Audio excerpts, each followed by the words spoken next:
Moi, je suis vraiment très heureuse qu'aujourd'hui, les 24 femmes qui sont en face de nous puissent avoir l'opportunité de se former à un autre métier, et pas n'importe quel métier, à un très beau métier dont on aura vraiment besoin dans les prochaines années. Moi, je suis très touchée en fait par les témoignages des 24 salariés qui sont intervenus tout à l'heure. Ce sont des femmes qui sont à temps partiel majoritairement, donc à qui aussi nous allons offrir une autre évolution professionnelle puisqu'elles vont passer à temps complet dans nos maisons et dans nos cliniques.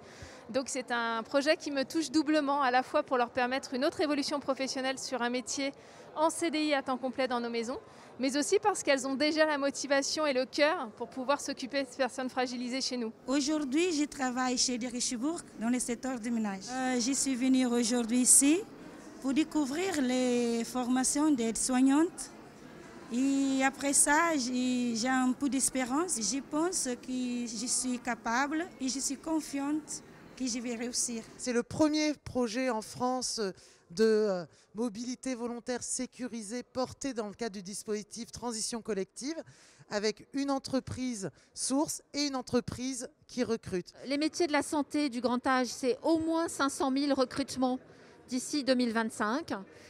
Et il est clair que pour trouver les compétences, pour faire venir les bons profils dans ces métiers d'avenir et de sens, eh ben, il faut miser sur l'alternance. Il faut aller chercher des jeunes pour les mettre en situation de travail et les accompagner vers le diplôme. Et il faut aller chercher aussi des salariés qui ont une première carrière professionnelle et qui ont envie de se spécialiser, envie de se former et envie de venir vers les métiers de la santé. C'est l'opportunité de pouvoir recruter avant tout des personnes qui ont des compétences comportementales, de pouvoir aller chercher des salariés qui sont dans d'autres secteurs d'activité et de les amener pendant une durée de formation de 14 mois à passer le diplôme d'aide-soignant diplômé d'État et d'officier dans un de nos établissements. Nous recrutons chaque année à peu près 2500 aides-soignants et donc nous espérons pouvoir convier 200 personnes cette année. Et c'est très important pour moi d'avoir un diplôme. J'aimerais bien évoluer dans le monde du professionnel et j'aimerais bien continuer et faire d'autres choses qui me plaisent et pouvoir se sentir utile auprès des personnes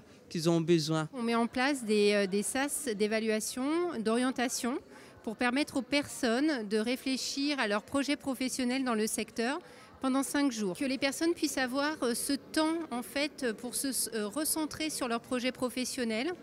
Voilà, de réfléchir, d'avoir les informations. Le rôle de CCC Saint-Honoré a été à la fois de mettre en relation les deux entreprises, de monter tout le dispositif, le montage financier, le montage aussi juridique et tout le parcours qui était proposé aux salariés. Donc nous avons d'abord fait des outils de communication RH. Et aujourd'hui, donc toutes les salariés ont eu ce document qui permet véritablement de dire... de préciser quel est le métier d'aide-soignant, quelles sont les conditions de travail, quelles sont les primes, quelles sont la rémunération. Voilà, c'est très concret pour pouvoir se projeter. Après, nous avons monté un SAS d'orientation. Donc, il va y avoir 3 sessions. La première va commencer le 19 avril.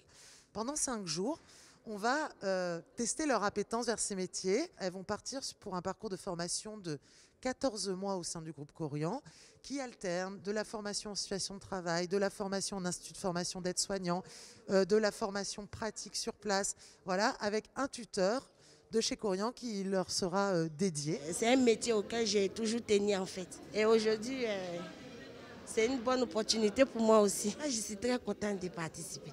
Oui. L'objectif pour nous à travers ce projet, c'est d'une part valoriser une reconnaissance professionnelle pour nos collaboratrices. Et pour ce faire, ce type de passerelle permet à nos collaborateurs donc, de se projeter sur un emploi à temps plein, d'une part, et d'autre part, avoir une reconnaissance d'un diplôme, donc d'une formation qualifiante.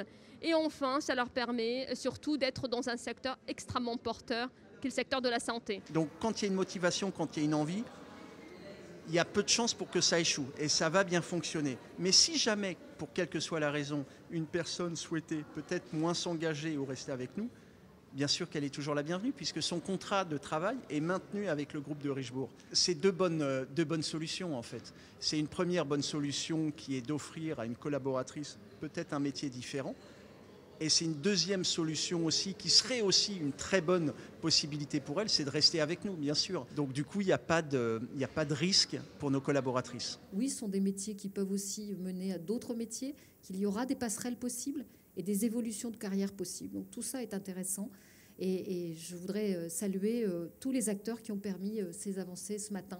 Voilà, pour finir, juste dire que je suis vraiment convaincue que transition collective, qu'on a inventée dans la crise que l'on connaît, va évidemment devoir perdurer au-delà de la crise, que c'est un outil qui est absolument indispensable, je le redis, pour les entreprises qui sont confrontées à des difficultés, pour les entreprises qui ont des problèmes de recrutement et pour les salariés, pour se dire que tout au long de sa vie, on peut avoir des nouvelles chances d'aller vers des nouveaux métiers.